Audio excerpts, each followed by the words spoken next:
I think I was the first artist to use the internet as a way to promote myself in a time when it was all CD distribution and radio promotion and mixtapes. I was that first one that went viral online. All right, we're back and we got a very, very special guest on the show today. It's not like back then everybody want to be a rapper. It's just easier now to be a rapper because of social media. Now it's so easy to go viral. You do something crazy on the internet, but back then you really had to have skill and talent. Episode 66 is gonna be a vibe. This is Temperamento. When did you realize you're like, yo, I got something here. I think that I could become famous. I've never done music, to achieve that. I wanted it to be heard around the world. I like that part of it. I wanted to be a legend. Right. I wanted people to know that there was talent in Rhode Island. All right, we're back and we got a very, very special guest on the show today. It's an honor to have you in my presence, my brother. I want to give you a round of applause for being on the show. Yeah. Let's go. This is awesome. I like that. How you feeling today, my brother? I'm feeling good. I'm feeling blessed.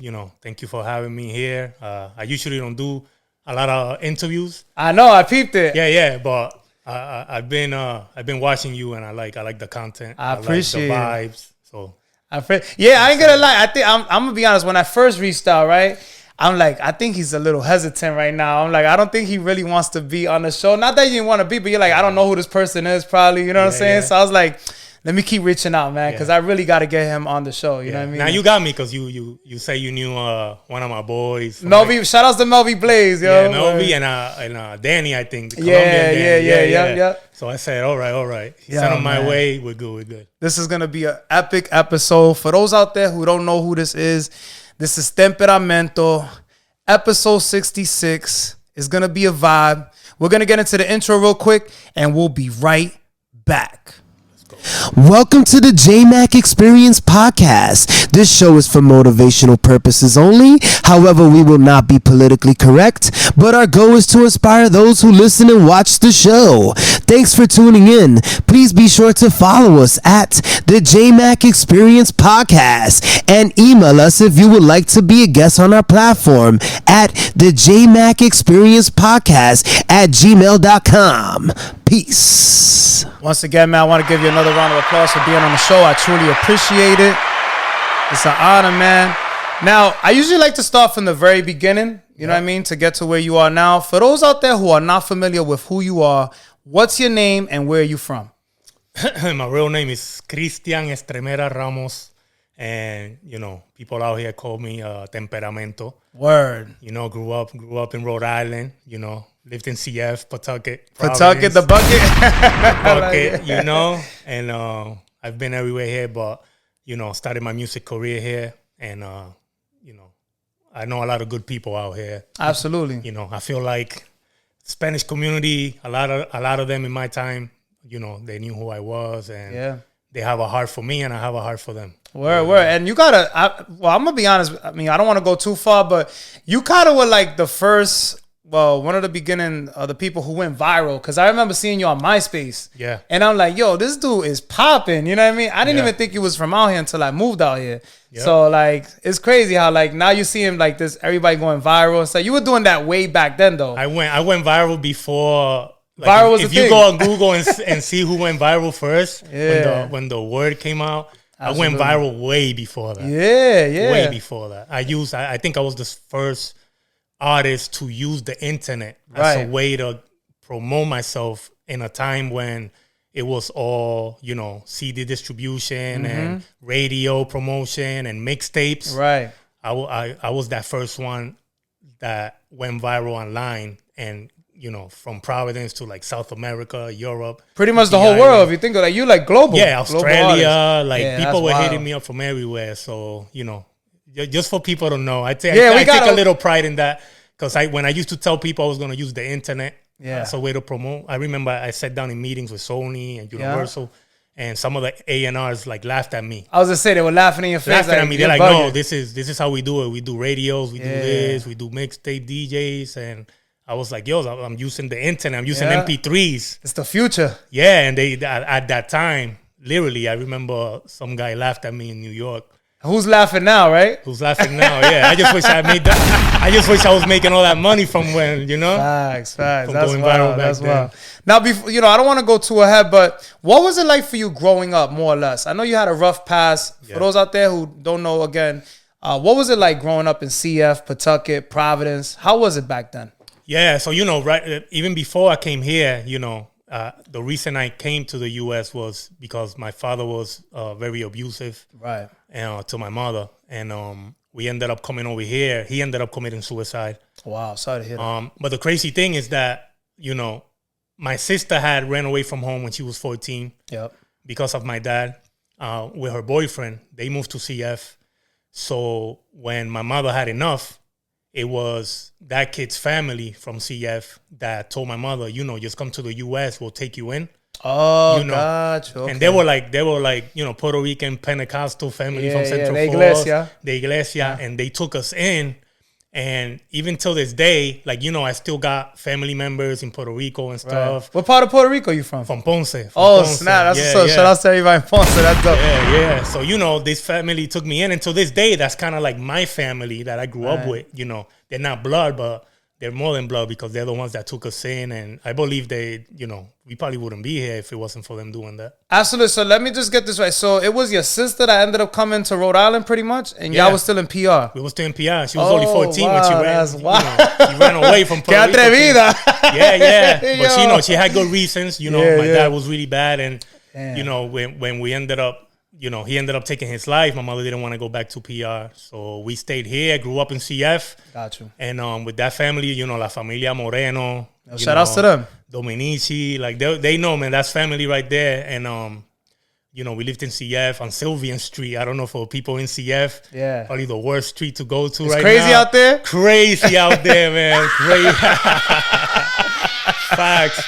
Yeah. But we went from there, moved to Pawtucket. And I went to...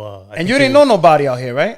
At all? Besides we came here not knowing anybody. Wow, that's crazy. Not knowing anybody. But her boyfriend is crazy because her boyfriend, when we were in Puerto Rico, he was the first person that, grabbed, the turntables and started scratching them and stuff. Oh, okay, he was into hip-hop. Yeah, so he introduced hip-hop, and he was, scratching... but it was mostly the Michael Jackson tracks, Thriller. And he was he'd be scratching them and so he introduced me into hip hop for the first time. The kid was a beast. He used to dunk. He used to play basketball. Yeah, and used to dunk from the free throw line. Oh, damn, he was on his Jordan. Shit. Yeah. So that's fire. His name was Harrison. But yeah, we came here and grew up CF, Pawtucket, and I think after junior high we moved to Providence, and that's kind of where my story started because. Growing up after dealing with, a father who committed suicide and not having a lot of support, people to talk to, I kind of grew up, joining gangs. Yeah. I was part of the Nietas. I was part of gangs before that. But living, the street life, being depressed. Yeah. I was thinking about my dad and stuff. So I tried taking my life a few times and things like that. And ended up in a mental hospital, and that's where I started writing music. And not to cut you off, back then, for those out there who don't know, and we talk about when we were coming up, depressed. You tell your parents you're depressed, depressed. You better go out fucking get over that shit. You know what I mean? Go outside, play with your friends. It wasn't like now, you know, which has always been a serious thing. You know what I mean? So you say you ended up in the hospital. Yep. And what happened there? You started writing rhymes and stuff? Yeah, I wrote my first song there. Didn't know I was a rapper, but I started writing a song. It was when I came out that I actually I joined a talent show, a Hot 106 talent show. Hot 106.3, the radio that just went out? Yeah, they had DJ Scribbles as one of the judges. Oh, he's legendary. It was 24 English groups that were performing from New England. Wow. Me and my boys were the only Spanish rappers, and we won. What? Because y'all came different, too. Yeah, and we were rapping. Yeah. We had a dope song. We were like the Spanish Wu-Tang. I like that. So we won. They gave us $400, and then they gave us free studio time with DJ Buck. Oh, shit. I went there. I recorded that song that I wrote. Yeah. So it ended up being a 7-minute song. Oh, you went on some Big L type shit. Remember when Big L had the freestyle with Jay-Z? Yeah. Yo, that's crazy. So I did that, and people heard it, and they're like, bro, you got a voice, you got a good style. You're doing the Spanish, the English. That pretty much sparked it for you, right there. That's where it started, man. But even though I look back now, and even though I was like hurting. Like all my songs back then when I first started was like, I was just saying how depressed I was and stuff. All the demonio that you had inside. But in a way, it took me out of the streets because I stopped focusing on all the street stuff. And I was, you know, when you fall in love with music, it's like you fall in love for the first time, and you don't want to leave the studio. You want to write. You know, it's like you're writing love letters all day to music because you fall in love with it. But you know, it's crazy how, you know, when I listen to a lot of the music, even if I was talking negative, I could still hear a young kid that's hurting. You know what I'm saying? Yeah. It was deeper than, like they say, deeper than rap. It was deeper than that. It was deeper. That's wild. So now you start recording. You do your first session with DJ Buck. Shout out to him. He's still doing his thing too. Yeah. I think he's still in Boston. That's wild. That's wild.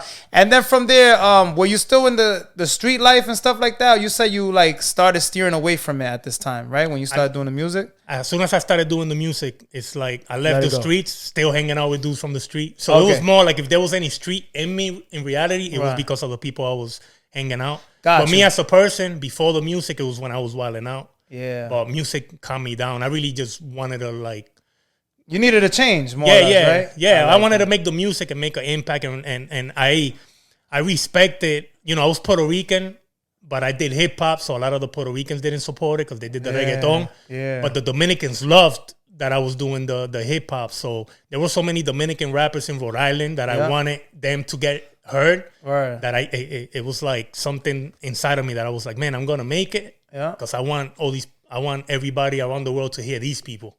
You know what I'm saying? And you were one of the first to do like Spanglish, if you think about it, because you were rapping in both languages at one point too, no? I was, but still inspired by like, you know, guys like MC Ceja and like Mr. Cavalucci in Puerto Rico at the time. Throwback shit. Yeah, like Cavalucci was literally like, you know, MC Ceja did it, but Cavalucci on the Spanglish, he was the one that had that New York accent, and like he was coming out like in Wu-Tang videos and stuff. Yeah. So they pretty much inspired you, no? They inspired me to do the Spanglish. Yeah, that's fine. So you said...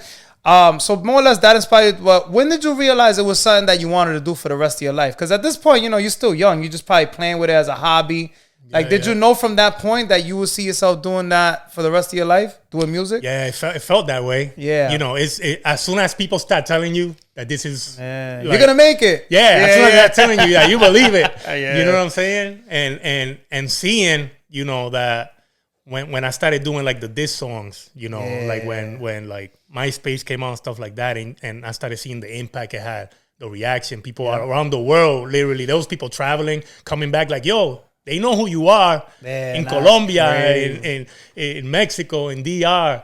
And I'm like, oh man, you know, you start to believe it. How did that make you feel though, when people started coming from all these, you know, different parts of the world? And how did that make you feel? It made me feel really good, man. You know, you're talking about a kid that wanted to die, and now people like you, you know, and you have that, you know, that Providence 401 pride where for me, I remember, you know, every song I was saying 401, Providencia. But before me, even rappers from here were scared to say they were from here because it wasn't cool. It was cool to say New York, even if you lived here. You know, if I'm from the Bronx, it's cool. I'm from Boston, it's cool. Nobody wanted to say they were from here. So I feel like I gave a lot of rappers here, you know, that pride to say that they were from here. And hope too, right? Because if they see you doing it, they're like, damn, I could do that shit too. Facts. And that's why to this day, I tell guys, like, don't ever say that Providence rappers never did anything or went anywhere. There's a lot of rappers here that have made impact. Absolutely. You know, and a lot of the rappers here are original. I don't think I've ever heard a rapper from Rhode Island that was trying to be like someone else. Never. I like that. I like that. And it's funny that you mentioned that because, you know, like I was telling you before we started, growing up in Corona, Queens, because that's where I'm from, we used to always run into Tres Coronas, Ray Chester. You ever did anything with them? Yeah, I'm about to. Oh, that's fine. We got an exclusive on the Jmack Experience? Yeah, well, I like it. I like it. As a matter of fact, a few weeks ago, PNO from Tres Corona. Shout outs to them. Yeah, hit me up. He's like, yo, I want you on my album. Let me send you something real quick. So shout out to him. Remember, you got to send me the track. But the funny thing is, talking about Spanglish rap, the first time I ever heard their first street mixtape, they were going Spanglish like... They serious with it, serious. And I remember... I had a good like 3 to 4 months where that was all I was listening to. Oh, where you was locked in? I was locked in because it was. I think they were one of the first rappers that I heard that made me feel like I had to step it up. Oh, I was like, I gotta step up. They're too nice. They going hard. They going. Yeah. As a matter of fact, one of the guys from that group right now, a few weeks ago, he got hit by a train in New York. Yeah. He's fighting for his life. Oh shit! Ray Chester, he's a Dominican kid. Ray Chester, the Dominican one. That's what I was talking about. That's what we used to see. I was at Ray Chester. Ray Chester, yeah, he's fighting for his life right now. Oh, I didn't even know that. Yeah. So prayers for him because he's and he, I believe in God, and I'm like, man, like for somebody to survive a train, that's a miracle, right? That's a miracle right there. So. I pray that he survives and that he uses this to inspire other people too. Absolutely. Yeah, because it's been a while since I kept up. Because this is back, we had Beat Nuts. Yeah, we had a few crews coming from, people sleep on Corona, but we had a few Cool G Rap, you know what I'm saying? Screwball. That's all legends right there. Real hip-hop legends. Hell yeah, people don't know. You got to do your research, kids. Y'all want to rap and do all this music, right? You got to research the greats. Now, so when you started your journey with music, how did you develop your style? You said that you were inspired by Tres Coronas and other rappers that you mentioned before from Puerto Rico. But like, how did you develop your style in particular to be different? And what was the goal? Yeah. So I think that came more from listening to the English rappers. Got you. So I was a big fan of Wu-Tang, Mobb Deep. Yeah, you keep mentioning Wu-Tang. When I used to watch the videos on BET, the videos that always capture, that got my attention weren't the ones that were like up here. Right. It was like anytime they show like an underground hip hop group, that's the people that I was like, I like them. You know what I'm saying? Because they were more lyrical. And it's real. You know what I'm saying? They're rapping about stuff that I was going through. And you could feel it. And that's what inspired me to rap, the way that I was rapping. But again, I think even just me as a person, like my voice is unique. Yeah. I'm not a lot of Spanish rappers, if you rap a certain way, it's easy for other Spanish rappers to copy your voice and your style and your flow. Yeah. I'm glad to this day there's nobody Temperamentos out there. Yeah, thank God. I think if that would have happened, I would have quit a long time ago. Yeah, really? I don't want to hear. Nah, but you're the original. You know what I mean? You're still the original. They can't duplicate that. I like it that way. And you be spitting fast too. I remember you got some fast flows too on some Twister type shit. I did it all, man. I did it all. But I take pride in a lot of the punchlines. Yeah. And the hot bars and stuff. I think a lot of rappers today don't really do it like we used to do it. Facts. There's a lot of talented rappers out there, but and they don't put thought into it. I feel right. It's like too easy now. It's too easy. Yeah, that's like there's a lot of rap nowadays where it's like I see the young people like they're like, oh, that's hot, and I listen to it. I'm like, yo, like none of this like caught my attention. Absolutely. Back in the day, every 4 bars, somebody used to rap, and you're like, yeah. Let me play that back. Yeah, the hair's standing up in your skin, and you're getting goosebumps. And that's hard nowadays, man. But again, social media, and it's not like back then everybody want to be a rapper. Yeah, it's just easier now to be a rapper because of social media, and absolutely, like anybody can rap. And well, that's what I was gonna say too. Like, even when I first moved out here to get to a studio, it was like you had to know someone that knows someone. Like, it was different. There wasn't studios at everybody's house. You know what I mean? And a lot of people didn't rap, like you just said. It was just a few people. Everybody out here had to go to Boiler Room or the Boiler Room. Shout out to Merc, Merc or Vertigo, pick one. That's crazy, bro.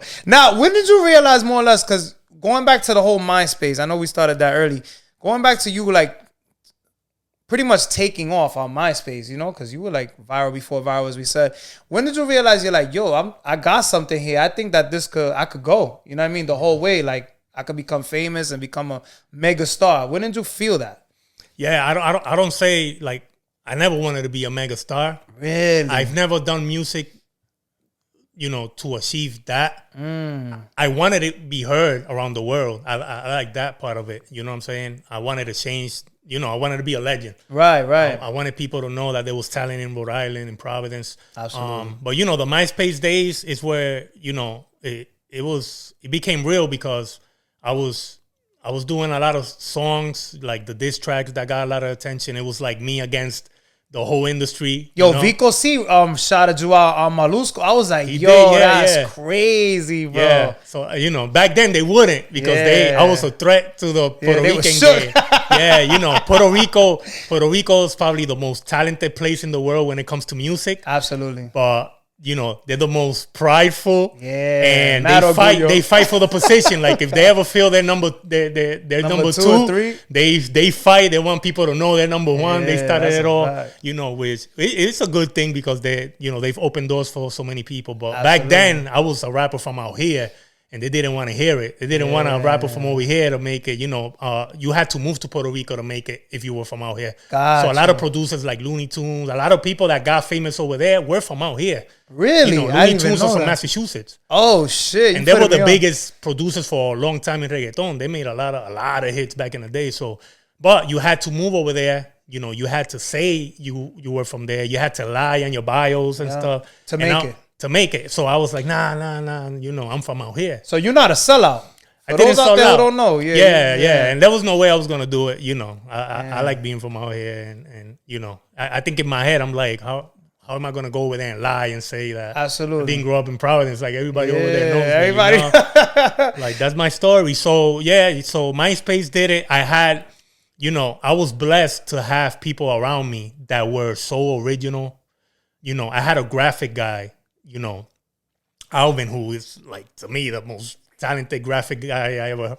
He did like your album covers and all that. He used to go on MySpace. He was literally nobody had this. I was like the first person on MySpace that had like the picture on the banners that were moving. Shit. Like it wasn't just a picture. Like I had my album cover, and like if you go into my page and you look at my picture, like my eyes were opening, like stuff was coming. Oh, that's fire. Like, so people were, a lot of people used to look at my MySpace page and be inspired. Like, yo, how he get this done? How he get this done? You know, I remember one kid from Harvard who was paralyzed from the neck down. Yeah. When mijente.com, before MySpace. Yeah, you bring it back. mijente.com used to be on there too. He heard my music, invited me to his house, and he was like, yo, you know I could put codes on pictures so they could, when they go into your page, like music, they could hear music. That's wild. Nobody had that on the moment. Nobody. He put my first diss track that I did towards Tego. He put it on mijente.com. There was no other page at that time that you could go in and you hear music, but it's because he put a code inside a picture and it automatically played. It was like an Elon Musk back in the day. Straight up, bro. Straight up. He was paralyzed from the neck down. Somebody shot him in the neck because he cut somebody off. No way. Like in driving. Boston? In Boston, yeah. Oh, that's crazy. But I'm telling you, like, God blessed me with so many people that were so unique that without those people, I don't think, you know, I would have made the impact I made. Like, everybody played a part. The graphic designer, I had a kid from Venezuela, Caracas. All the way in Venezuela? No, he was from out here, but he's Venezuelan. Okay. He's there now. He got deported, but he was the one that, he was good with computers. Yeah.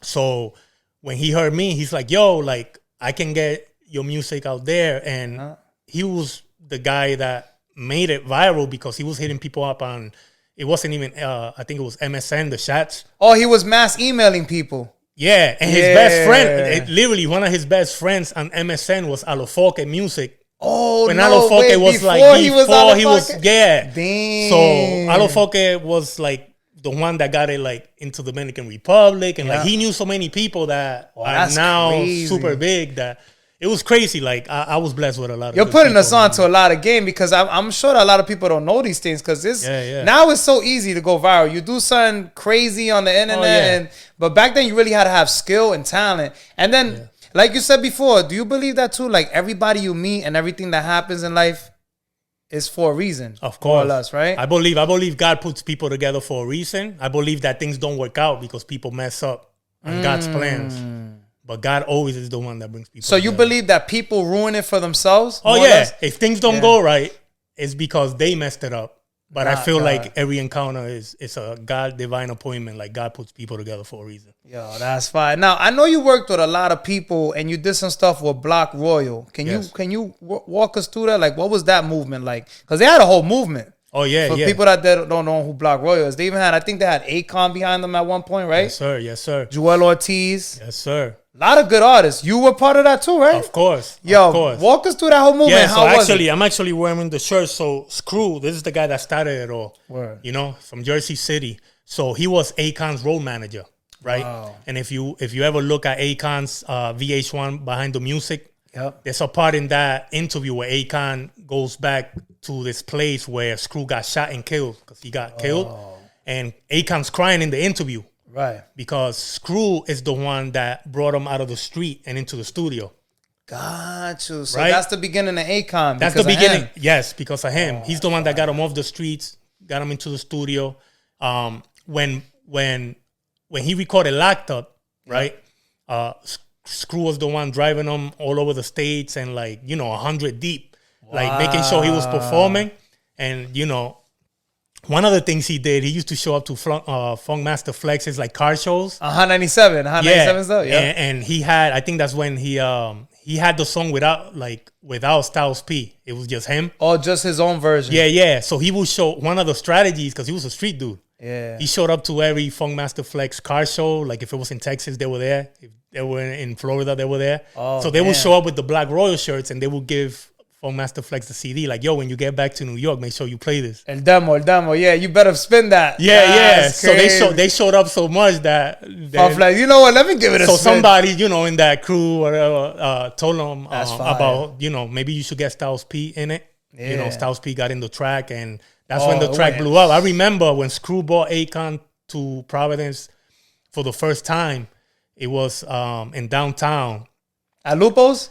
I think it was at Lupo. This was the first time he performed. There was only 20 people that showed up. No way. You see how this happens? Yeah. Crazy. It was on the song. It was the first weeks the song came on the radio. Yeah. And everybody that showed up was somebody that had just came out of jail. You know what I'm saying? They were feeling that record. They told me, when that record came out, I remember I was in junior high school and I had people that they were locked up in Rikers Island. And they'd be like, Rikers Island goes crazy when this song comes out. I could just imagine. So I got, I had the honor of meeting Akon in person through Screw, and what happened was he had Akon, he had Joel Ortiz, and there's a lot of songs where Akon was mentioning Black Royal, Joel Ortiz ended up going, I think he signed a Shady eventually. Yeah, he was Dr. Dre was the first one that gave him his first deal, Aftermath, fire. And then Screw helped Akon get that deal with Universal and things like that. Damn. And then I came in because they brought me to Screw in Jersey. And he wanted to do the Latino side of it. And he already had Don Dinero, who was already a Cuban rapper from Florida who was already famous. He was established already. Already. He's the one that came and took me under his wing. That's fire. And but what happened with me is crazy. You have Akon, you have Joel Ortiz. You got some big artists there. Yeah. But when I became a part of it, that's when it blew up like wildfire. Yeah, because all of a sudden, Black Royal 401 Providence came out, and within months, there were groups there was Colombia Black Royal. Oh, they were Venezuela, global. They started making. What happened was I used to rap in a lot of my songs. I used to say you don't want to open the doors for the real hip hoppers in Colombia, in Venezuela, in Ecuador, in Peru. You know what I'm saying? In Spain. So a lot of the rappers from those countries felt like I was their voice. You pretty much spoke it into existence though with Black Royal, no? Yeah. That's it. So he started reaching out, is what you're saying? Yeah, people would contact me like, can I have Black Royal from this country? Can we represent Black Royal? And I'd be like, yeah. And it blew up like wildfire. Black Royal became global. You know what I'm saying? Crazy, bro, we had Black Royal North Africa. In North Africa, places that you're probably never gonna go to, at least for right now, right? Like at that time, even Australia, we had a guy that was by himself repping Black Royal. Yeah, it's crazy. But the kangaroo, it became, it was almost like when Wu-Tang, because Wu-Tang was global, and a lot of people were repping them. But this was official. We were recruiting and telling people, like represent, because I knew it will help us. The power of the internet, huh? Yeah, but Black Royal. What happened was that a lot of the brothers from Jersey City, because that's where they started Black Royal, a lot of them started getting in trouble with the FBI, started getting locked up. Damn. Yeah. So that's when Akon, he had to make that phone call and say, I got to distance myself from you guys. Because when they got arrested on the BET News, they said, Akon's entourage. That's a bad look. That's when he backed up, which, you could respect it because he's already over here. Yeah. And it's like, in a way, we're making them look bad. And then y'all on some street, you know what I mean? You don't want that. And he's an R&B singer at that, so it's like, he's not even a rapper. It was scary because at that time, if you went to my MySpace page, I had on top of my profile picture, it said leader of Black Royal Latino. No. So when I heard the FBI was locking people, I'm like, am I in trouble? Even though I didn't have to do nothing with what they were doing, but it was a scary point. Well, what's funny? That's kind of like you see how all these people now, like even Young Thug, you see how he went down with a RICO case and all that. This is like the beginning of all that, because I heard the FBI wasn't really looking into music back in the day like that. And it's just like, that's when they started looking into all that. Man, you said you've been part of like history, you could say, right? When it comes to the music, that's yo, people, do your research. We got a legend in the building today. I'm super excited. I'm still ecstatic, to be honest. Like I'm here, but I'm like jumping out of my skin right now because I'll be honest, this is a major one for me. You know what I mean? And I respect everything you've done and then how far you've came. You know, I can't wait to speak on where you are now. They're gonna see the transition, which we're gonna get to that now. Awesome. Where did you record, and did you have to be under the influence at that time to get in your zone? Because I know now you're completely sober. Yeah. But back in the day, did you smoke? Did you drink? Never. Nothing at all? Nah, I never been into drugs because of my father. Gotcha. So my father was an alcoholic, so I hated anything that had to do with liquor. And anybody that knew me, like, if you got drunk around me and you were in my crew, I didn't like it at all. I wanted you away from me. Wow. You know, and when I was in the club, you know, I got my shout outs to my brother who's here today, Big Daddy. Shout outs to him, man. Cool peoples too, by the way. Like he made this possible. Yeah, he's also a legend. He's been with me, you know, for a long time. From the beginning? From the beginning, and and then when I got locked up, he was the one that was really there for me. Holding it down? Holding it down. So he I remember one day for his birthday, we went to a club in downtown. My boy Ellington, he owned the club. I forgot the name, but we went there. And I must have spent like $600 on liquor, and I didn't even drink nothing. Not one shot. Not one shot. I was celebrating his birthday, but I remember that day. Crazy. That day, you know, that's how I was. I'd be drinking my water and my Red Bull and stuff. So you was just in your zone regardless. Yeah, you were focused. Yeah, I have. You know, anybody that knows me, you know, I have stories even with Nori. I used to go to New York to the Hood Lab. Noriega? With Noriega, because one of my producers was SPK. That's fine. Yeah, he's nasty with editing. He did the track. He produced Oye Mi Canto, which was the reggaeton track that got opened that door for Daddy Yankee. Exactly. You know, but if you know, you know. If you know, you know. So I was rocking with them, and I remember I used to go to the Hood Lab. Smoking mad weed in that joint. They used to smoke. Nori used to go downstairs. There was a bar. Get drunk, come upstairs. But it used to take them hours to record. Wow. And then I used to go in there and like in 10 minutes, I'll write my verse and record. And they look at me like, that's it? Like, you know, and I'm not the person. There's a lot of person that they'll write a lot of verses. Yeah. So when you show them a beat, they already have a verse for that beat. Exactly. I can't find a way to do that. But if you put a beat on right now, in 10 minutes, I have everything done. And I go in there and record. And it's hard for me to mess up. So you're like a one-shot take artist. Oh, yeah. And people don't know that watching this. Remember back in the day, too, that you literally had to do your verses in one take. Because it wasn't, remember, I don't know how far, but you're probably from the same era as me. We used to record on cassette decks. Yeah. And like you mess up, you got to do the whole thing again. You know what I mean? Yeah. And the tape's only like 80 minutes. You know what I mean? Yeah. But with it, there was a time where we found a way. So we used to record with the cassettes. And then we used to put another cassette to record the ad-libs and stuff like that. Oh, damn. I used to do, I don't know if y'all used to do that, but we used to do that. Yeah. Like we used to record a whole vocal, and then we used to put a cassette on the other one to record the ad-libs. We didn't do that. We used to go crazy. Yo, bringing it back, I should take credit for that then. Right? It's so easy now. Now they punch in it. To this day, when I do, because I do music too, I started with music. To this day, people are like, yo, why you don't punch in? Because we just, back in the day, you had to one take it. You know what I mean? So but now I'm starting to punch in a couple bars here, I feel like it's just not, you should know your lyric. Is how I feel. You should be able to go the whole 16. You know what I mean? But there's people that like Big Daddy, my bro, he'll record in a way where it's crazy. He'll record a bar, but then the next bar comes almost like on top of the end of that bar. Right. So you have to record it in parts. Right. But it's pretty cool. Like me, back in the day, I used to criticize people that used to record like that. Yeah. Because I didn't understand it. Yeah. But now the way they put it together, you have to, it's almost like Fruity Loops. When people started making beats on Fruity Loops, used to be like, they're not on the MPC. But then you're realizing they're the ones making original music. Yeah.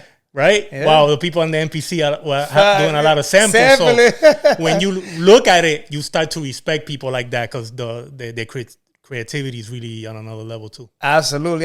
Now, as you're meeting all these people, the Black World, Latino movement, all that stuff, like, how did you feel inside as a person? Did you still feel empty? Because you were telling me that you were battling depression and all that. How did you feel at that moment? Definitely, man. Definitely. I think anytime that I was like in a club or just around, you know, I used to put it to you this way, there was a time where I went to Miami. Yeah. To have a lot of meetings with like Universal and stuff, and I was around millionaires, bro. Like I was in meetings that a lot of meetings were for like Don Dinero, like he's trying to get me in, but then there was other meetings where Universal was negotiating with people. Yeah. And I remember going to like mansions, bro, like in Star Island.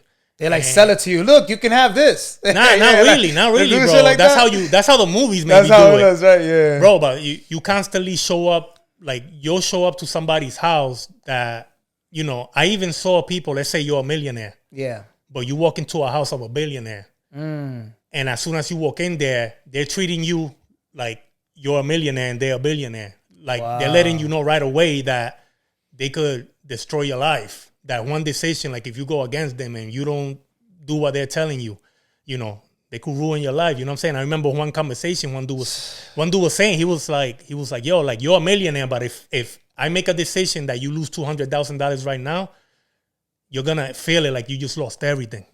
Damn. You know, and it's a real thing. So like the Illuminati shit is real, pretty much what you're getting at. Like that secret society. Yeah, I don't call it Illuminati. It's Illuminati to me as a whole. Yeah. You know, when I look at good and evil in a spiritual sense, it's just anybody that's blind, you know, by the enemy, by the devil. The devil's is like has all these puppets, right? And you could be in a, you know, there could be somebody at the top, you know, like people in the record labels, the ones that you never see around. Yeah, behind the scenes. Yeah, because they hire people that's the face of the company, but there's people up here. Those people, I could say, you could call that part of that secret right? society. Yeah. You know, people who are tied to governments and stuff like that. But when it comes to music, it's really hard for me to think that there's rappers that are in it. Gotcha. Because to me, those people in the top are just looking at them like they're just puppets, and they'll never tell you join us in this. Yeah. They just tell you like literally like we're the ones that can get you here, and if you don't do this,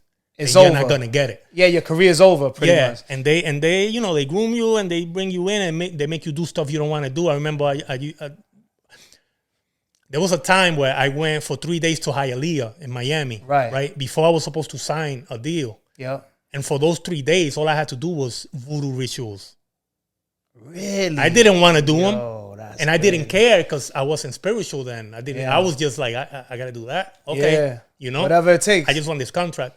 But the stuff that I saw, the stuff that I heard just didn't feel right in here. As a human being, once you, even as a rapper, as soon as you start to see that everything is not about music or money, and there's all these weird rituals happening, then you start to say, man, like, if I even go too far, like, what are they going to make me do? Yeah. You know what I'm saying? And you start to feel like, man, they're using me or they're going to say, like, you have to do this. You know what I'm saying? And take you start second guessing it, right? You start second guessing it. So there was something inside of me that was like, nah, you don't belong here. Right. You know what I'm saying? And because I didn't really want the fame, you know, I was like, man, I got to walk away. And I walked away from that, bro. As soon as those 3 days, I walked away because the next day, I remember they showed up to the hotel. On the third day of that ritual, they had like 4 prophets, voodoo prophets that were in a room. One of them told me like, yo, like if you get next to the ocean, you're done. It's over, right? Get the fuck out. But crazy. So I had, growing up, I always used to have a dream. I used to drown, so I was scared of the ocean. Scared of water, yeah. So the next day after I leave, that they pick me up, I'm in the hotel in La Catalina Hotel in South Beach. And there's water there? No. They come in the room and they told me, it was 6 a.m. They said, come on, we got to go to the ocean. We got to go to the beach. Oh, like they were going to finish you over there. I was like, for what? And they're like, oh, no, we got to introduce you to our God. Because all these 3 days, they're telling me, like, your God is this. And you know, when you talk about voodoo, you have santos, which are like gods. Yeah, and you have to literally have, like, a little thing with their faces in your closet. And you have some people to even feed give them them money and stuff like that, money, right? food, everything. I've heard about it in Spanish. Puerto Ricans. Listen, I went to a mansion one time where one of the top dogs in the industry, you know, wasn't a rapper. He was a top dog. Yeah. He walked by a closet and he said, you know, I sacrificed my own children to get everything I have. At the time, it didn't mean nothing to me. But he opened up his closet and I remember seeing little skulls.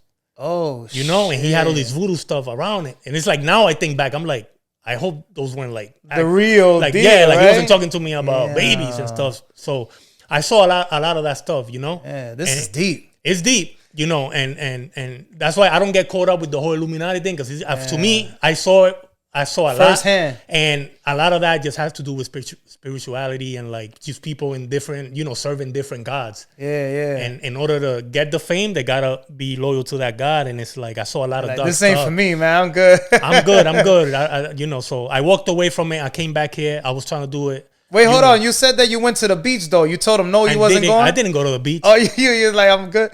The person got so mad at me for refusing that they started breaking stuff in that room. It was a hotel. Oh. And a lot of the stuff in that room was glass. Like everything was mirror glass and throwing stuff around the room. Because they almost had you. Almost right? Yeah. Almost had me. But I was like, no, I'm not going to go. Like, I'm not going to go. You know. And thank God I was, you know, I had the courage to say no.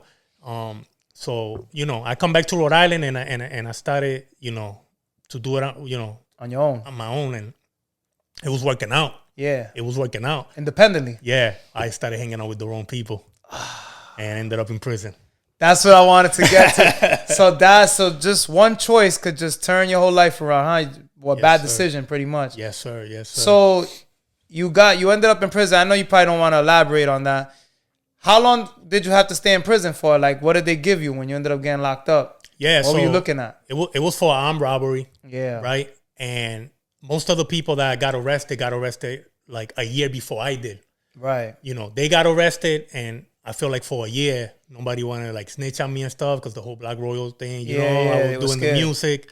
And, but then it came a time where, you know, one of them, you know, they were saying like, we're going to take your kids away if you don't say who had the gun. Oh, I didn't have the gun, but that was what they're looking for. So that person said I was the one with the gun and stuff like that. And I ended up, it's because you had the name, pretty much. They wanted you because you had a name and stuff like that, right? Yeah. So, you know, but what the crazy thing is, you know, the whole year before I got arrested, I couldn't sleep, bro. I had just had...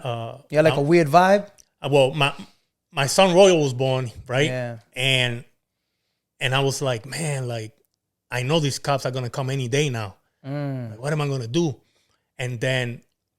out of nowhere, there was like 3 months where I just started bumping into Christians, bro. Like everywhere I went, even ex-drug dealers from Providence, bro, that I knew. I would meet them in the basketball. I would go to a basketball to play by myself, and there was this guy that used to like just pop up out of nowhere. That was a drug dealer. Like he was like problems, and you know he was on fire on the street. Now he's changed, and I'm like something in me is like, God, like, get away from him. Crazy, you know what I'm saying? And on MySpace, people writing to me and. People, I remember a lady from Chicago used to tell me like, you know, almost like Melvin said in the interview with you, that his mother didn't like when he used to listen to me. Yeah. A lady from Chicago was like, you know, I used to tell my son to turn off your music every time he put your music on. Right. But she said, but I'm on my knees. She said, I'm on the computer on my knees crying right now because God just showed me what he's about to do with you. Oh, shit. They knew you were going to change. Yeah. So I'm getting all these messages and I'm like, what's going on? I'm having... you know, a rapper from Puerto Rico, Mexicano, who was a legend. He had just gotten cancer. He had cancer in the tongue. He was all over the news. Calls me. Called you directly. Called me. Couldn't hardly talk. And he's like, don't cry for me. He told me, don't cry for me. I'm crying for you. Oh, damn. Like, what are you going to do? I know God's going to heal me, but what are you going to do? Like, telling me weird stuff like that. I'm like, yo, what's going on? You still didn't see it, though, right? You probably, like, bugging at this point. I didn't see it, but I started paying attention. So,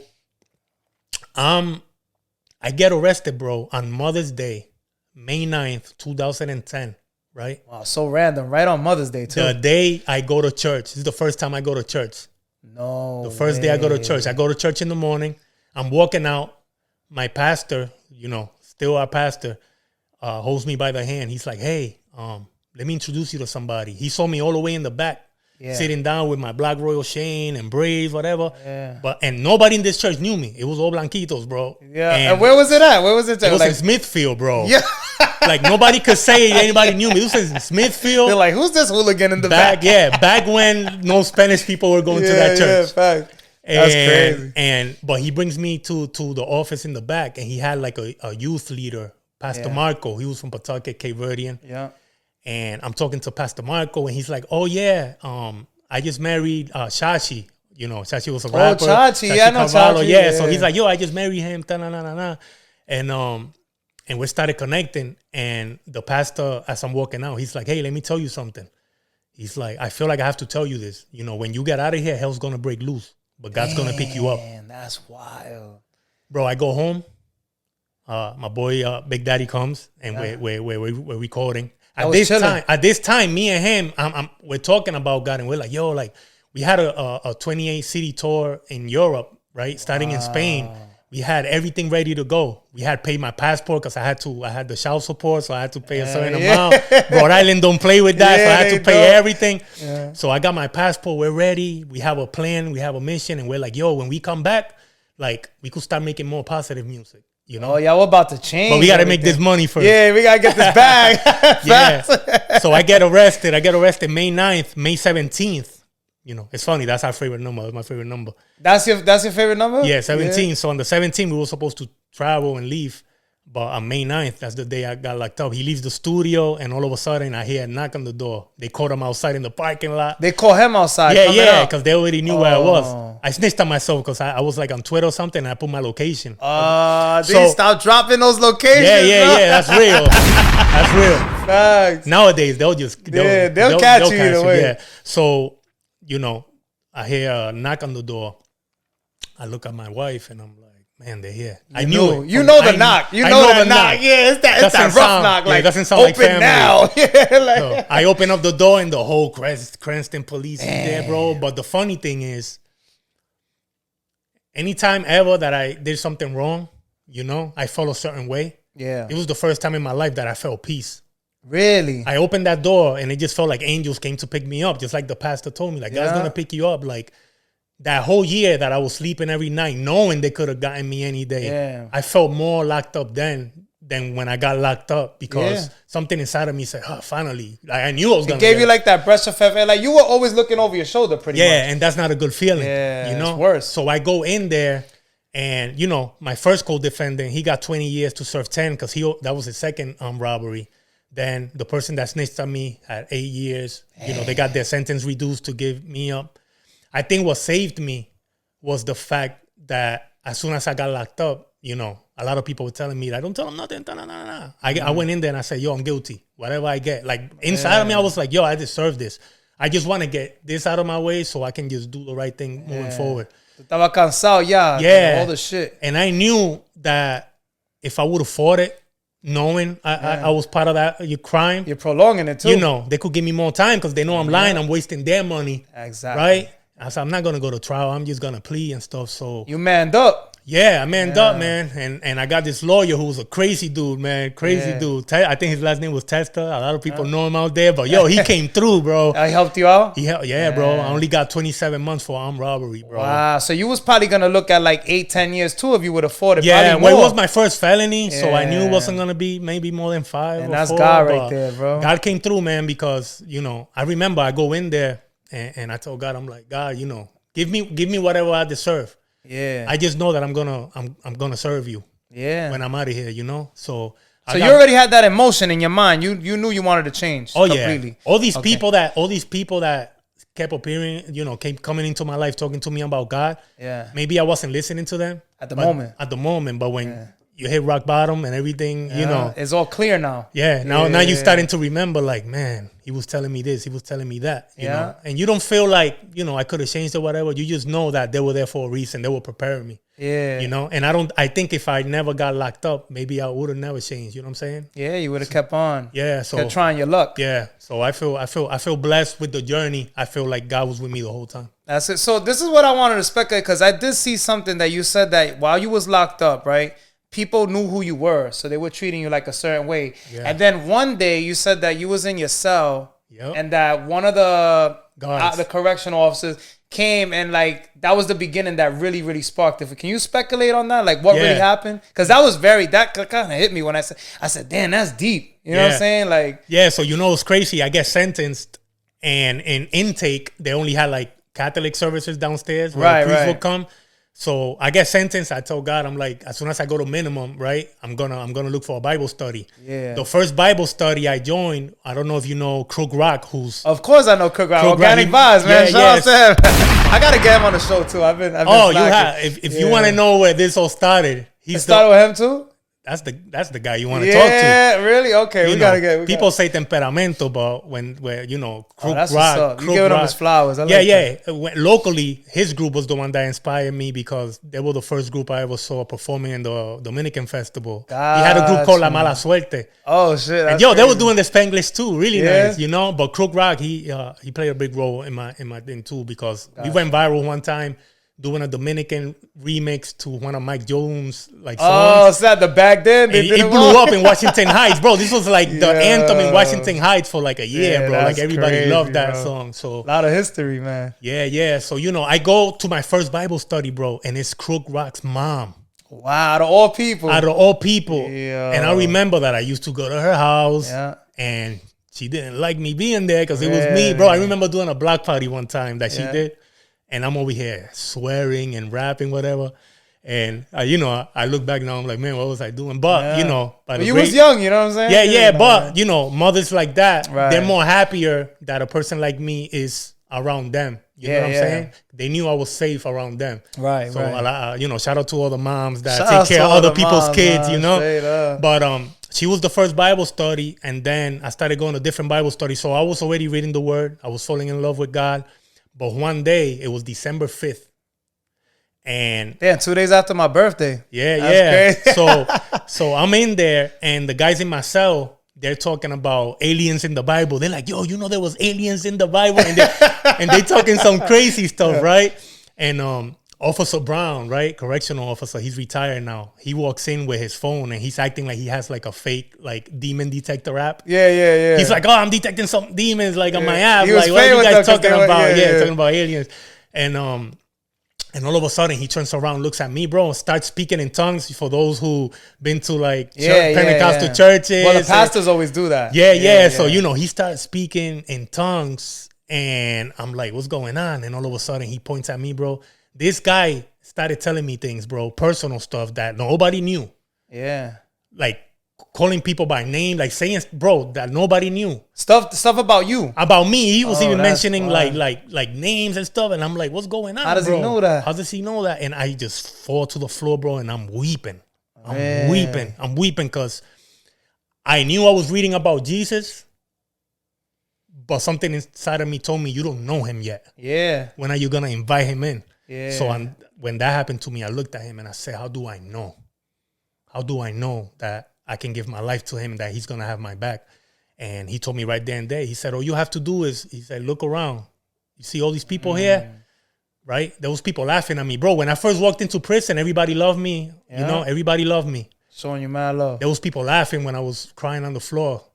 I could hear people laughing. Damn. So when he heard them laughing, he said, just look around. You hear people laughing? He said, at the end of the day, when you walk out of here, those people aren't going to be there for you. Yeah. It's the one up there that's going to be there for you. So he said, don't worry. That's deep. Yeah, he said, don't worry about them. Do you want to confess your sins right here? Do you want to give your life? I gave my life right there in prison, bro. Damn. And it changed everything because after that day, it's funny, bro. When you're in prison, right? The big mouth, right? They're the ones that laugh at you. They're the ones that tell you, you're going to forget about God when you get out of here, right? Yeah.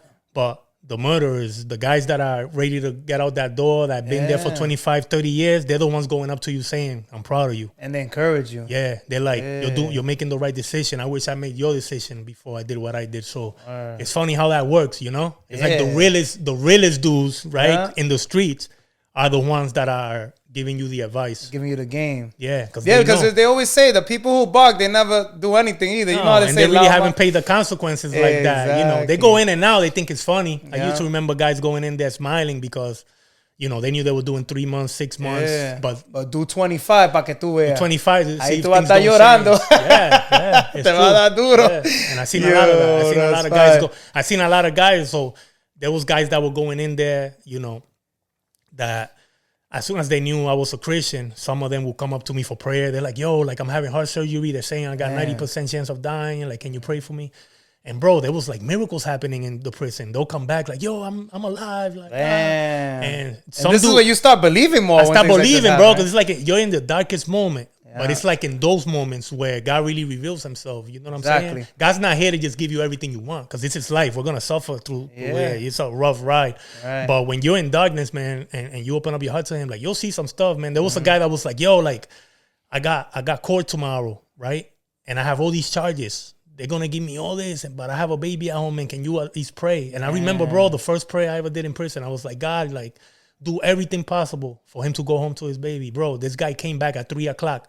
That door opened, and all you hear in the whole hallway is, God is real. God is real. I'm going home. I'm going home. Oh, that's wild. Bro, and, they lost evidence. They lost the evidence. They lost evidence on him, bro. See, miracles are real when you really believe, they're right? Real, bro. Yeah. They're real. So I'm telling you, man, God was doing something big in there. And I remember the day I came out. Before I walked out, I wanted to forgive my dad for everything he did. You know what I'm saying?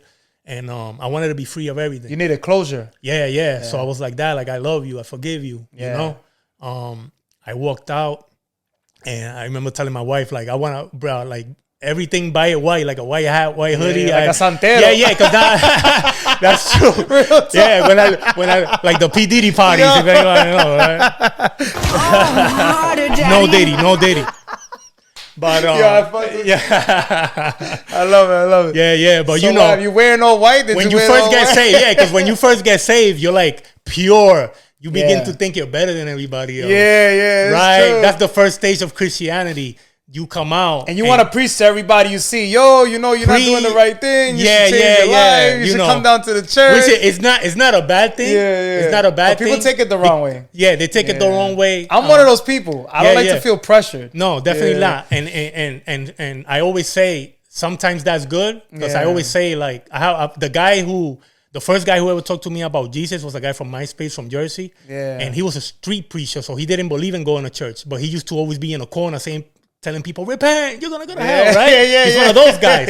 And I'm a church dude now, so it's like I look at those guys like, that's so different from what I do. Yeah. But I understand that God needs both. Yeah. Because let's say you just committed a murder. Yeah. Or you're home and you just like hit your wife or something, and you're riding down the street, and all you see is somebody saying, like, repent, you're going to hell. Yeah. That person needs a little bit, you might need that from that guy. Yeah, that's because I might be the guy that's just like, hey, God loves you, And then you just brush them off. I'm good. Nah, but there's some guys that they're really like doing stuff, and they need to see a guy like that screaming at them, See, I never looked at it like that's true. Yeah, that's the heart of a father that's up there. Facts. Saying, like, right now I need to scream at you for a few seconds. You know what I'm saying? So I don't look at it. I never look at people's callings like the wrong way. Like, I'm better than them. They don't know how to do it. The Bible says that the Christians, they're like a body. Yeah. And everybody has a different function. Somebody might be a pinky, nobody's somebody perfect, might be right? a thumb, nobody's perfect. But when you see the whole picture together, it starts to make sense. So, we need that. We need that from all types of Christians. So you already know. I like that. So you get out of jail, right? Do you end up wearing the all white?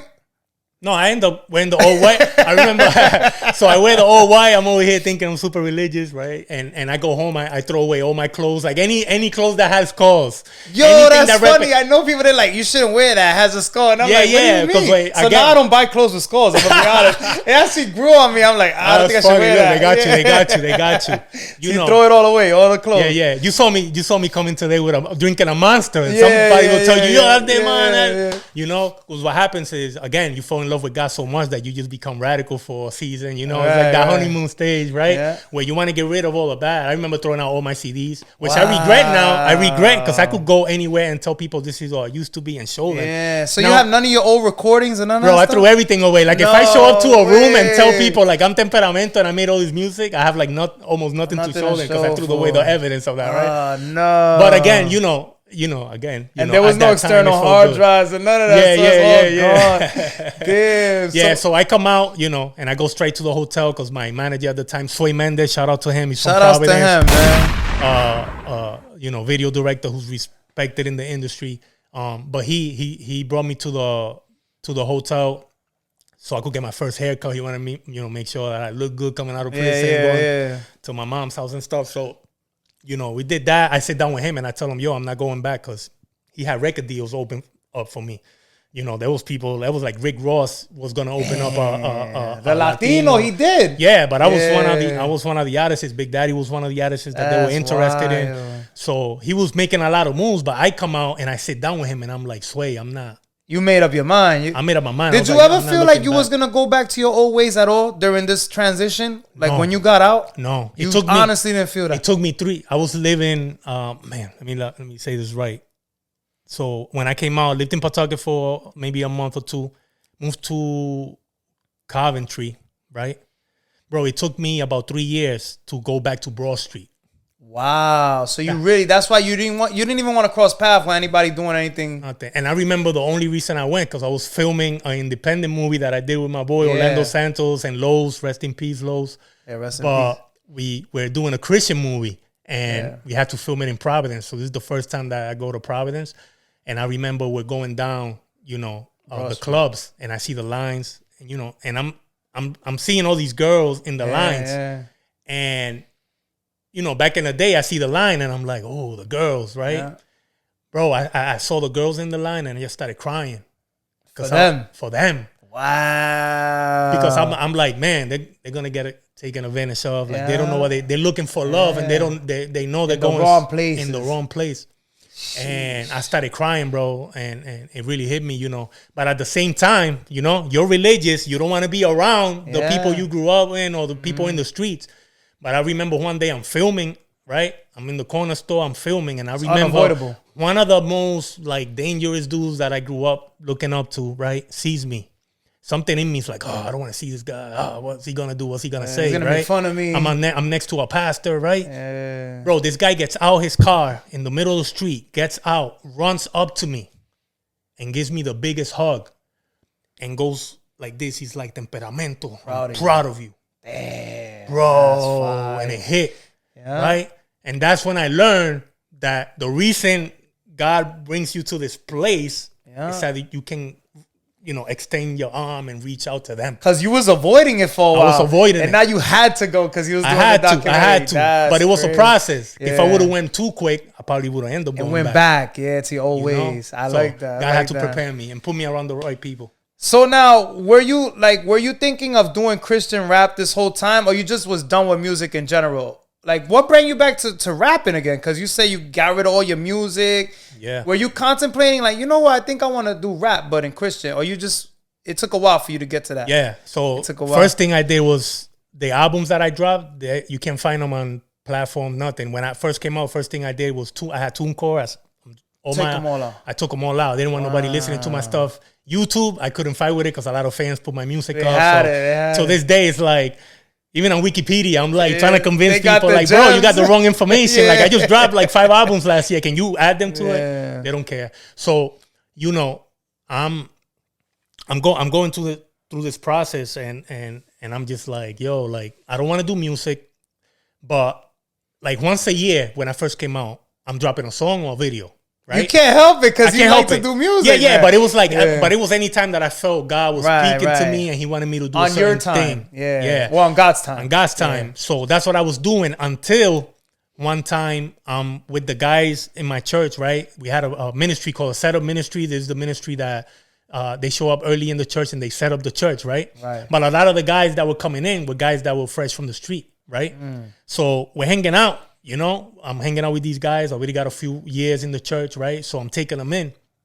And we go out one day. We're having steak, like a barbecue thing. And like 3 of them were rappers. And so, you're like, man, if they only knew who I am. Yeah. So they're showing me songs, yo. So that's cool. One of the guys was like, his name is Nate, Blanquito, and he's showing us like a rap song, and I'm listening to him, and this is him in the beginning, so he wasn't that great, right? As he is now, he's an amazing rapper and slash singer, because now he's starting to sing. He leveled up. He leveled up. Yeah, one of the best ones out there. So he's like, yo, we should rap. We should make a group, right?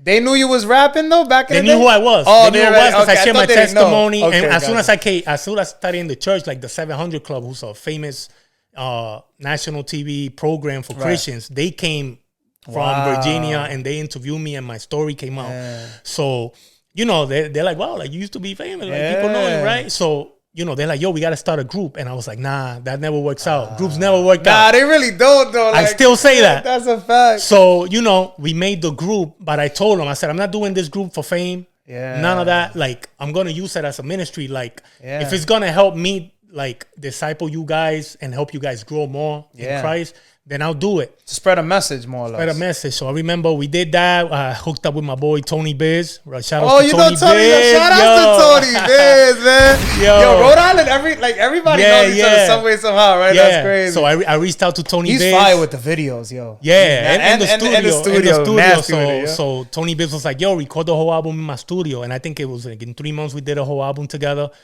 And it was really a good time. You know, we did everything together. So that's at this point. So he did the new project, the one when you started doing when you started going to No. This is so what happened was I'm doing the group with them. They're English rappers, so I'm doing a little bit of Spanish, a little bit of English. We made that group. I wanted nothing to do with the solo Temperamento career. Okay, you know what I'm saying? So this is before 2020, so we're doing all that. But we made videos, bro, and every video we made was getting like 500,000 views on YouTube, like with no promotion, like, you know what I'm saying? No marketing, no nothing. Yeah, bro, Damn. and people were just listening to our stuff and it's going. But now you don't want to get trapped in that now, right? So you start looking at it like, so I was almost like, you know, I'm like a big brother. I'm like, guys, don't fall for this, don't fall for that, right? Yeah. So we're doing that. Then COVID happens. Right. Now I come out of prison in 2011. Yeah, I'm really not making after. Yeah. So 2020 comes, you know, the lockdowns. I'm spending my family's with Big Daddy's family. We're all together. You got nothing to do, really. He's not only like somebody I did music with. He's my brother-in-law. So my wife and his wife are sisters. Oh snap! That's crazy. Yeah. So we he gets the studio equipment. And all of a sudden, he's like, yo, let's start recording. You know, because the whole world is like on lockdown. Right? Like the way I was on back in the day. That's funny. So, bro, we made this song called Samsung together, right? And we made the song the same day we took his Samsung phone. Yeah. We made a music video with his phone in the house. And we put it out there and boom, everybody was loving it. Blew up too. Yeah, so everybody was loving it. And that's when I was like, all right, I think I'm ready to do this because I realized that I just didn't want to be a Christian rapper without first knowing that, one, I was being faithful to my wife. I was being a good member of the community. I wasn't getting in trouble. You know, I wasn't being one person here and another person over there. Yeah. It took me that long to get there, you know, to get the right people. Like today, I show up with guys that I know that, you know, they could hold me accountable. You right? They could go back home. My wife knows I'm good because she knows I don't care what happens. You know what I'm saying? In the middle of this interview, they both got to leave. I'm stopping the interview and I'm leaving, right? Because we rode together. Yeah. So, I see that to get you over here was a whole process. I was like, is this interview ever going to happen? I'm like, nah, God got me. We going to make it happen. Yeah. And if you notice, you had to talk to him to get to me. Why? Because if he says no, I'm okay with it. Exactly. You know what I'm saying? Sometimes, bro, I tell people all the time, I said, if I tell him, yo, I got to go to McDonald's, and he goes, I have a bad feeling about you going to McDonald's. Yeah, that's good, though. I'm not going to McDonald's. Yeah, that's a good thing that y'all roll like that because sometimes that could save your life, literally. Yeah. Well, one, he was one of the people telling me not to go that day that I committed that crime. Wow. And he didn't even know God in that time, but he's one of the ones that told me, bro, don't go. Yeah. And I did. So, you know, it's people. I have people around me that are approved. Exactly. You know, and I look at their lives, I look at their marriages, and I'm like, you know what? I don't trust myself. If I go another country and I leave my family behind, I can't tell you 100% I'm not going to go mess up. You never know. You never know. You're human, right? I'm human. I'm not perfect. So, but with good people around you, that's what you're pretty much getting at. You guys are all walking the same path. Yeah. It'll save you from that. Yeah. You know? Yeah. And I look at stories, you know, now where it's like even people who have the right people sometimes, you know, they get too comfortable. Yeah. Right? And things happen. So it's like I'm intentional with every move I make, anywhere I go, you know what I'm saying? Because I know that one mistake can ruin everything.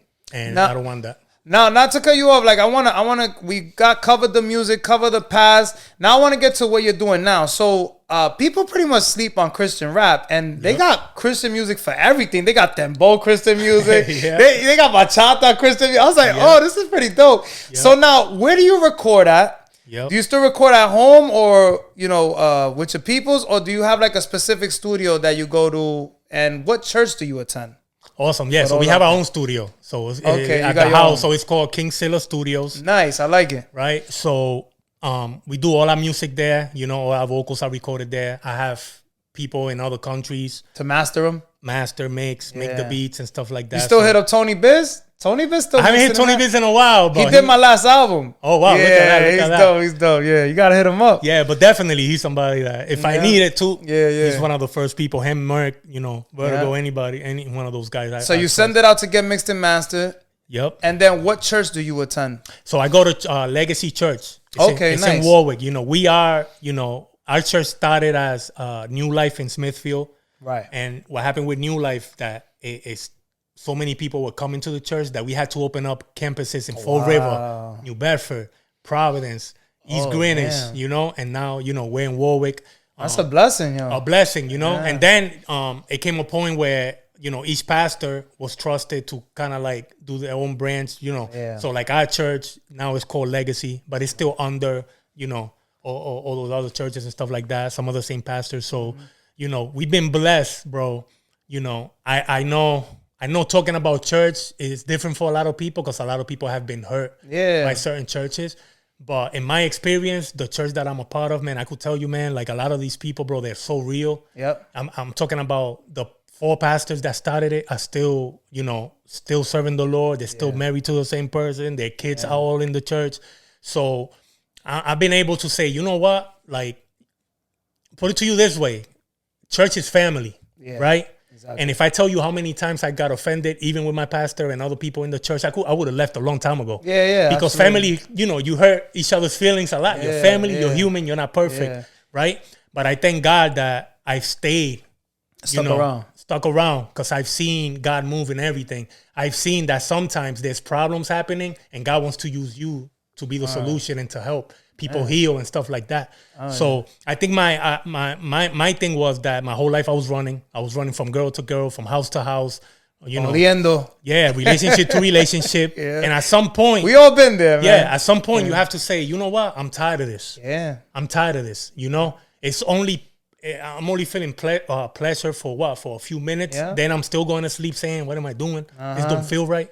It's not worth it. So, I'm a part of a church where a lot of people, they're genuine and they really care about you. And, you feel the love. We lose family members, lose kids. And like all these people are there for you. They're there for you. They're there for you. And they have something that the streets don't have. I got boys now, and again, shout out to all the boys that I had back in the day. I got mad love for them. You know what I'm saying? In the streets, you only know what you know. Exactly. But the guys that I have around me now, they're the ones that if I'm dumb enough to go want to fight somebody, they're gonna say no. Even if I just want to go argue with somebody, they're not gonna tell me. They're gonna be like, you ain't going nowhere, bro. You know what I'm saying? So they won't let me. So that's the type of people you want around you too. You want people around you, even if you're doing secular music, and you want to go far.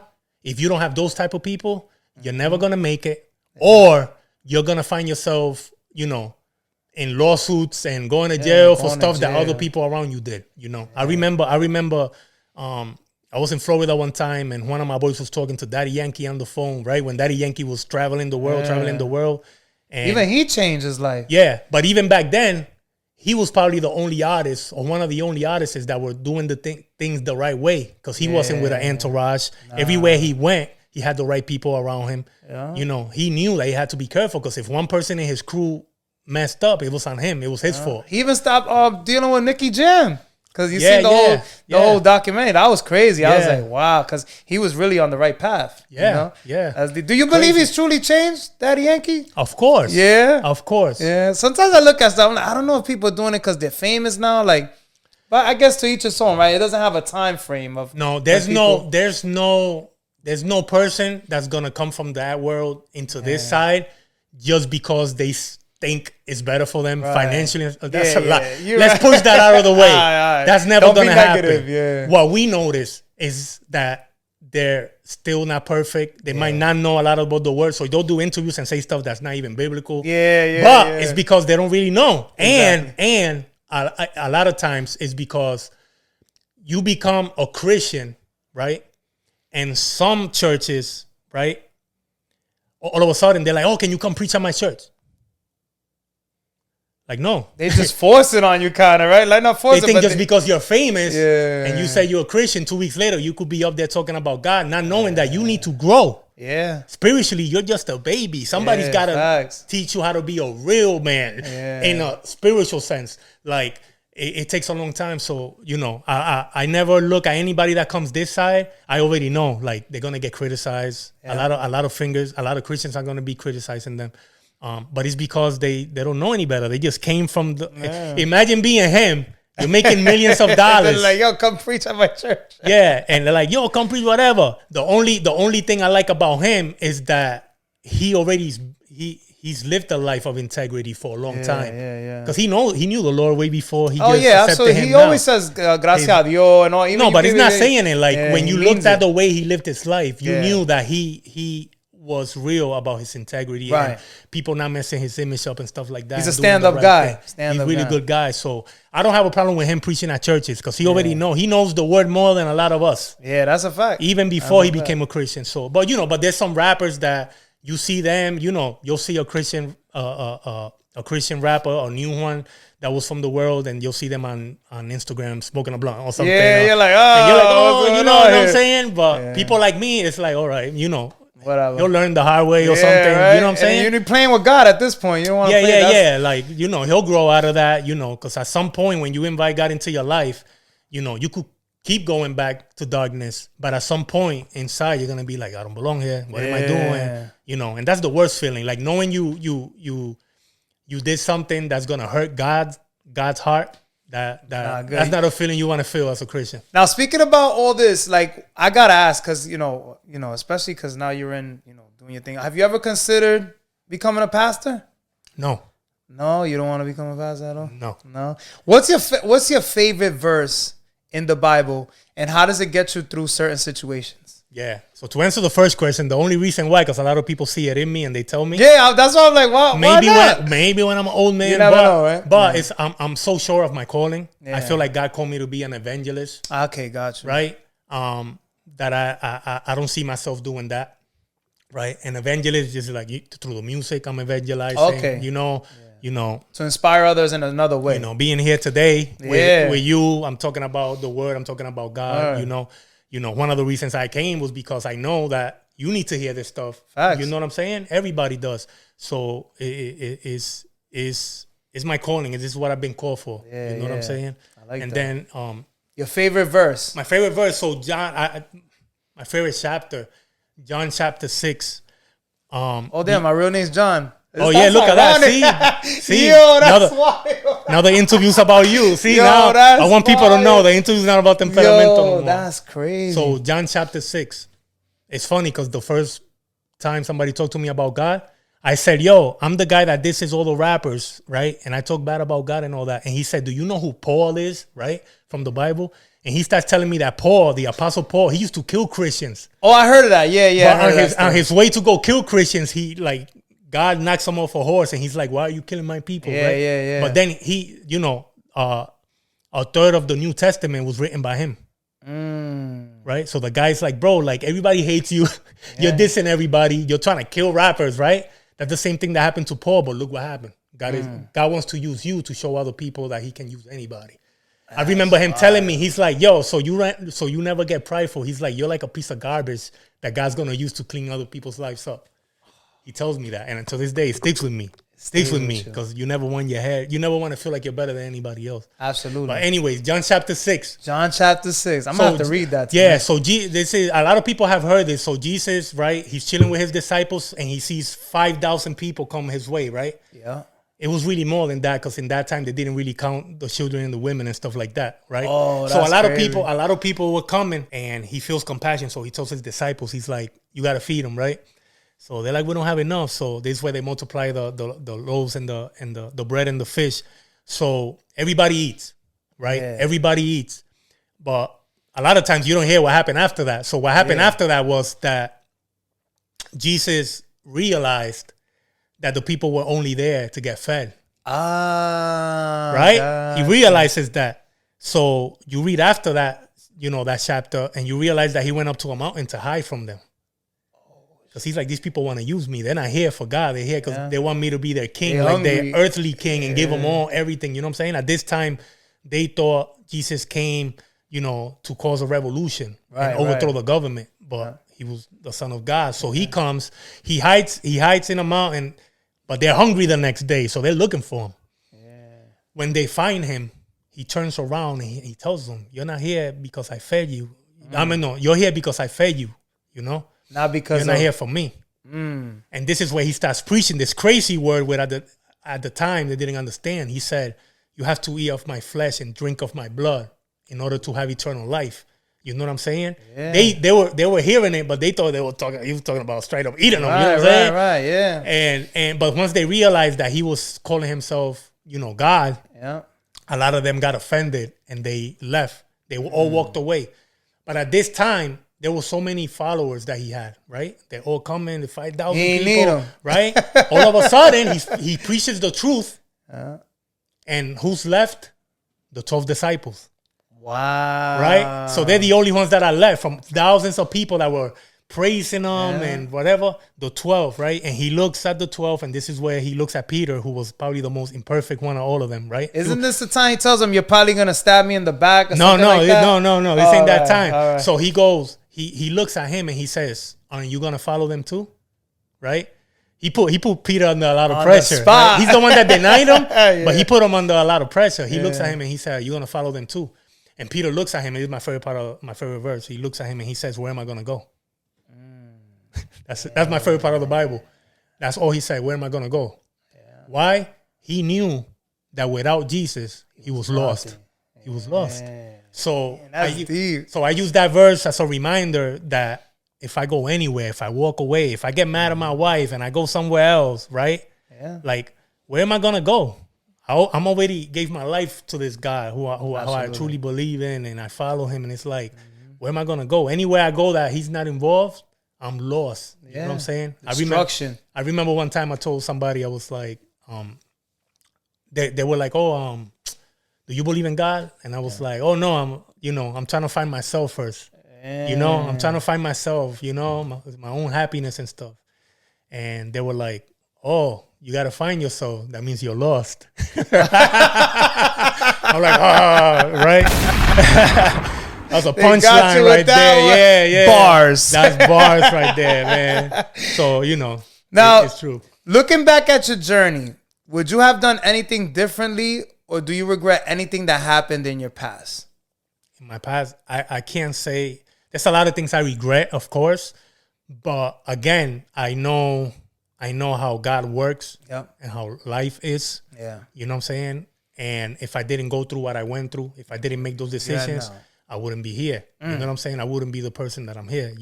I was just in a class, right, in training, and they start asking questions about like marriage and things like that. And they knew I'm the Christian kid in the class, whatever. And they turn around, they're like, "What do you think?" You know what I'm saying? And put you on the spot. Put me on the spot, but I love it. I love it. But I always feel the obligation to always start off with telling them all the bad things I did. Absolutely. I can't tell you, like, you could be faithful to your wife if you do this and that, if I don't tell you about the times I was unfaithful. Yeah. That's deep. That's true. Right? Because you can't make yourself to be 100% perfect, right? No. Everybody has flaws. Yeah. So jokingly, at first, before I told him the story, I said, what's the secret is if you messed up this many times and she's still there. Yeah. That's the one. That's the one, right? And then I start telling them how when I was in prison, I had 100 people with me in the club, right? I had my boy Amaury, who got me my first TV, you know what I'm saying, in the prison. Like, he was paying for this stuff, My boy DJ Big Ness, I don't know if you know him, but he's local. Yeah. He used to show up, he didn't want to give my wife, like, money personally because he didn't want to cross that boundary. But anytime she showed up to a visit, he would go to the window in the car and leave money for my son. Wow. That's real. You don't meet a lot of people like that. A lot of people like that. You know what I'm saying? Tony Biz used to write me letters. Really? Yeah. Wow. And then my cousin Ixon, Sway. There was only a few. You know what I'm saying? Yeah. Probably like 5. These are people you remember, really though. That I remember. Yeah. So, but my wife, bro, she had to get 3 jobs to take care of my son, right? And she still based her schedule around my visits. She will not miss a visit. So when I realized, like, man, like, she's willing to do all this, I can't go out there and or think to myself, it's worth being with another woman and break her heart. There's no way, because she really is here when the time mattered, when it mattered the most. She was there. So it's, you know, it's sad that a lot of people have to go through things like that in order to change, but that's usually how it happens. You know what I'm saying? And then you see who's real and who's not. And you see who's real and who's not. And you start to recognize, you know, like, even if you meet somebody that at the beginning sounds good, you already know, like, you're already looking for signals. Like, they might say this, but I already heard this before. They're really trying to say this, you know? So I learned that being in the streets, going to prison, you know, and then changing. So, you know, I always tell people, my advice, you know, it's not like you have to be religious and do dum, dum, dum, dum. It's like you have to go through some pain. You got to suffer. You got to go through pain sometimes. You got to suffer, literally. Yeah, that's what I went through this last past year. That's crazy. Like you're like literally speaking. Everything you're speaking on is just hitting me, because I'm like, wow, this is I take things as a message from higher up all the time. Every time I hit exactly what it is. Yeah, that's what it is. Now let's get to the music. You got a new album dropping. We can't forget that. How long did it take for you to complete this masterpiece, and when does it drop exactly? Nice. So last year I dropped 5 albums, right? In 1 year. In 1 year. I want you to Google who the last time anybody did that, because what you'll find out is that there were rappers that dropped 5 projects in 1 year, but not all of them were albums. I did that last year. Yeah, this was So what happened was, shout outs to you, man. Great. 5 albums. 5 albums this year. Yeah. So I did 3 of them was with Big Daddy and us highlighting a new talent. So we were looking for somebody like in another country that, like, one of them was from Venezuela. Nice. They're going through a lot over there, but he has a lot of talent. So we're like, you know what? We gotta help him out, put something on for him.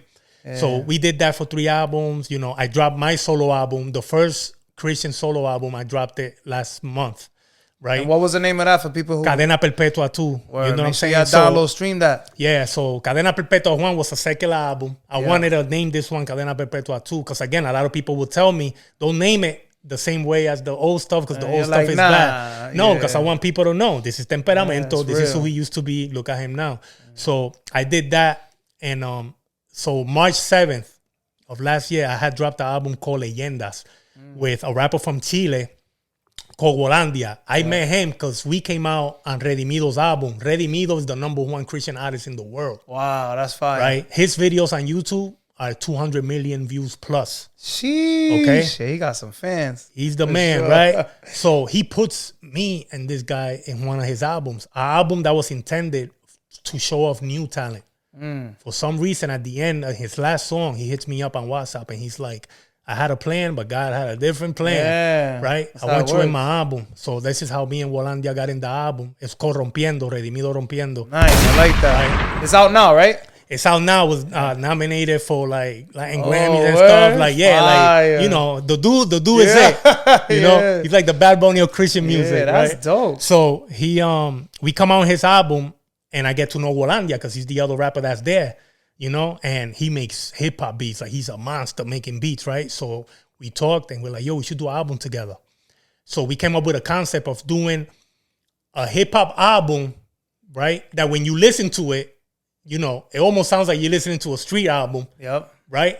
But in reality, if you listen to the punchlines, they're really talking about God.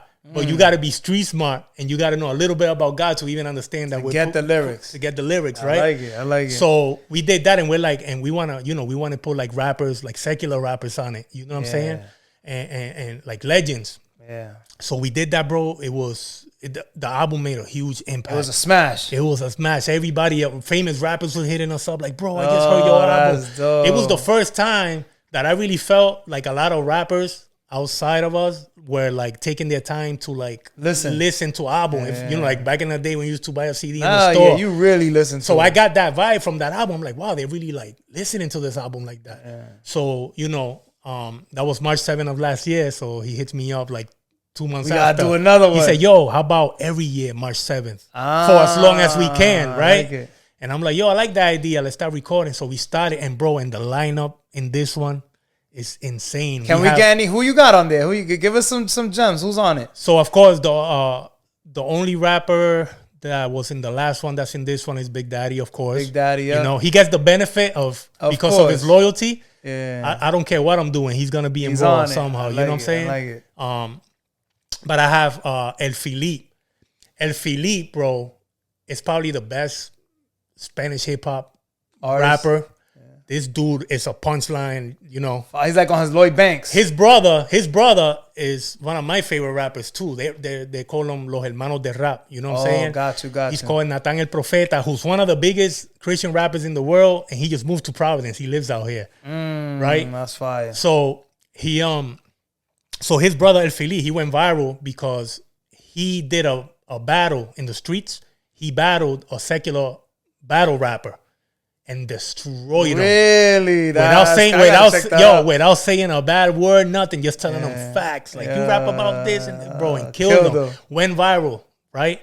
And so I have him in the album. I have a girl from Chile called Silva that's nasty in hip hop. Yeah. I have Andel Buck, who's one of the biggest rappers in DR right now. Wow. I got RBK Rubinsky, who's another big rapper from. You about to make some crazy, bro. I have Gaston, who used to rap with Buddha's Family and Tempo back in the day in Puerto Rico. That was like one of the biggest groups. Ran your bag. He's like coming out of retirement to be in my album. You know what I'm saying? That's deep. So that, you know, people are hype about that. So we have a dope lineup, and you know, Leyendas 2 comes out March 7th. I encourage everybody on all platforms. To that on all platforms. Make sure y'all stream that. Run them numbers up. Any music videos or upcoming events? And I know you got the merch. Are you still selling merch? I'm not really selling the merch. Well, there's a website, My Sacred Oath. We all about promo here. My Sacred Oath. My boy Don Besa, he's in charge of it. You can go in there and grab some of these hats. You know, the ones we got now are way better than this ones. I need a hat, man. Yeah. Get me a hat. I'll get you one. But we're doing that. When it comes to videos, bro, we got so many videos. I seen you've been dropping. So what I tell people, go to my YouTube page, you know, Temperamento Oficial. Okay, got and what you want to do is you want to go to my playlist. Okay. I have a playlist that says Temperamento Top 50 Videos. Fire. Bro, from 2020 to now, I have over 50 music videos. Damn, you on it. I like it. Yeah. Yo, hey, for the rappers in Providence that say that nobody out here works. Yo, man, we already know. I know shit. If you don't know, now you know. Yo, we're going to get into Album of the Week real quick. Album of the week on the JMack Experience Podcast. Album of the week this week is Murder He Wrote by Uncle Murder. I know you don't listen to secular music no more, but it just dropped. It's kind of fire. We're going to get into Movie of the Week. Movie of the week on the JMack Experience Podcast. Check this one out, Lisa story. It's about Lisa, the freestyle singer. You gotta watch that. Oh, my wife just came out today. My wife loves freestyle. It's on Lifetime channel, so make sure you check it out. Angie Martinez is in it. It's a fire. Yeah, so I just put you on. You gotta check that out. You gotta check that out. That's dope. Yeah, so I don't know about Uncle Murder, but I like the Lisa. The Lisa. Check that out, at least. You know what I'm saying? I gave you something to watch today. Okay. Now, we're gonna be wrapping it up soon. What's next for Temperamento? And is there anything else that you want to promote that I might have covered, or that I didn't cover, that I might have missed? Yeah. So real quick, man. Can we speak about my boy real quick? Absolutely. So I have my boy Cesar. His rapping name is Su Nombre es Jesus. Okay. Right? And in my opinion, the best example of a Christian man and Christian rapper that I have has impacted my life. The reason we have the best video director out there in Cristo Films is because of him. We met him through him. They were in prison together in the 90s, and they both got saved in prison. Right? And he's trying to get pardoned by the president now. You know what I'm saying? We know a lot of people are going through a lot with the deportations and stuff. Right. So he's somebody that was locked up, right, in the 90s, but has turned his life around. Completely. Yeah, completely. It's a good member of the community. It's a leader in the church. You know, deserves a second chance. You know what I'm saying? Yeah. But he understands that it's up to the one up there, to God, you know? So what we're trying to do now is, as a man of God, he's trying to do it the right way. Right. He's not hiding from nobody. He's like, let me try to do it the right way because I'm here and I want to do good. Absolutely. So we're trying to get behind him, If people go to my Instagram page, on my bio, I have the link to the petition. Please go and sign it. I was just going to say, if you got the petition, we're going to put the petition link right here. And then I'll sign up today as well. And I'll spread the word. If you got have you made a flyer for this or anything like that? No. So this morning was the first time that we posted about it. Okay, gotcha. And I woke up this morning and Big Daddy had already posted it, and I was like, oh, that's my brother. I gotta, things like that could be complicated because I could be supporting somebody I know nothing of and things like that. Absolutely. You know what I'm saying? And because I have, I have a ministry and things like that, like I can just get behind anything. Yeah. But I'm telling you, this guy is the real deal. It's for the right reasons. His story is our story. This could have happened to any of us. You know what I'm saying? Absolutely. So he truly deserves a second chance, and I'm gonna do everything I can to help him in his cause. And even if I have to shut down my social media and not put music out until he gets an answer, then that's what I'm willing to do. And that's real. Make sure y'all sign the petition. His name again? His real name is Cesar. His rapping name, you could find him. Su nombre es Jesus. This dude, when you talk about Christians, right? He didn't even come up with his own name. Yeah. His name is literally glorifying the Lord. So, what a blessing. He's a huge blessing. That's deep. And then where can we follow you at social media wise? So social media, I advise everybody to follow me on Instagram. Absolutely. That's where you're going to get 99% of everything I'm throwing out. I have a Facebook page, right? Temperamento y W. Long story. W Yandel. Yeah. Facts. Didn't I do it for that? So, that's fine. Long story short, it was Temperamento and Willie Santi because my boy does rap too, and we were trying to do like the Christian duo, like rap group, but he ended up not making music. So I'm trying to change the name on Facebook, but because I was dealing with AI, I had to change the name like every week. I had to change the name, but I could only delete one letter. Because it had to be close to the actual name. So I was able to delete every single letter except for the W, and then it told me I couldn't change it no more. Yeah, that's messed up. That's messed up. Can we agree that all the experiences that you went through got you to where you are today? Yes, sir. And any advice out there for those who may be experiencing the same situations that you went through or are going through now? Yes, if you know that God's calling you, or if you even don't know yet, right? I believe that you were born you're on this earth for a purpose, right? I think that one of the things that we do as human beings that is kind of it's messed up is believe that we're not here for a reason, that we're just gonna die and that's it, it's done with us. Yeah. You know what I'm saying? Just think about every day you wake up and everything you know and everything you see, right? You think that happened by mistake? Nah. Right? And we have a heart for a reason. We love for a reason. We feel compassion. I feel like even the most evil person out there still has something in them. Right? Like Mr. Scrooge. Yeah. So I believe everybody has a purpose. Everybody has a chance to turn their life around. That's a deaf one. You know what I'm saying? It's never too late. It's never too late. You don't have to be a Christian to make those decisions. Mm-hmm. You know what I'm saying? But when it comes to Christianity, right, it's hard. One thing I don't debate on religion, right? Because I could just show you. Exactly. You could look at my life and see it. Yeah. I could show you how my wife is doing. I could show you how my kids are doing, how my friends are doing. Yeah. You know what I'm saying? Not everybody could do that. A lot of people could say they're Christians and maybe live a whole different life. Yeah. But when it comes to me, I could just show you my actions. You know what I'm saying? I tell people all the time, if you go on my Facebook page, I have a little bio and it says, people might forget what you preached, but they'll never forget what you did for them. That's a fact. Right? So I think a lot of what I do is I just show up and I'm there for people. And, and you're a good person. I let them know that God comes with a family. Right.